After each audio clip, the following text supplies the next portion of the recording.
પહેલા જ વરસાદમાં રામ મંદિરની છત ઉપરથી પાણી ટપકવા લાગ્યું।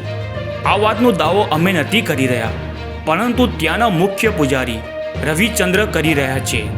રવિચંદ્રએ કહ્યું હતું કે રામ મંદિરની છત ઉપરથી પહેલા જ વરસાદમાં પાણી ટપકવા લાગ્યું છે। ત્યાંના મુખ્ય પૂજારીએ કહેવાનું છે કે રાત્રિના સમયે ત્યાં પૂજા સ્થળ ઉપર પાણી ટપકે ટપકે પડવા માંડ્યું હતું। થોડાક મહિના પહેલાં જ રામ મંદિરનું ઉદ્ઘાટન વડાપ્રધાન નરેન્દ્ર મોદીએ કર્યું હતું। હજુ થોડાક મહિના થયા જ છે ને રામ મંદિરની છત ઉપરથી ટપકે ટપકે પાણી ટપકવા લાગ્યું છે। શું કહેવું છે રવિચંદ્રએ, તમે પોતે જ જાણી લો ત્યાંના મુખ્ય પૂજારીની જબાને। कोर्स बनेंगे जिसमें अन्य मूर्तियों की स्थापना होगी, उनका भी बनना है, उसके लिए भी कर दिए हैं। तो मैं आशा करता हूं कि जैसा कहा है जो प्रकोष्ठ बन रहे हैं उनका भी स्थापना 2025 तक हो जाएगा।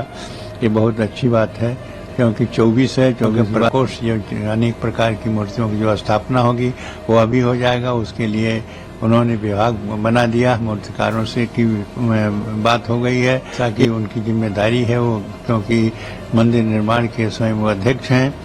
तो बड़ी प्रसन्नता है कि इतने 25 तक पूरा हो जाएगा। અને મંદિરના પાસે આવેલો રોડ ઉપર પણ ભૂવા પડી ગયા છે।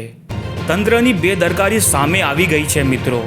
લોકો કહે છે કે ફક્ત અને ફક્ત ઇલેક્શનમાં વોટ લેવા માટે જ પણ રામ મંદિરના મુદ્દા ઉઠાવ્યા હતા, અને આજે ત્યાંની સ્થિતિ એવી છે કે તેની છત ઉપરથી પણ પાણી પડે છે અને રોડ ઉપર પણ ભૂવા પડી ગયા છે।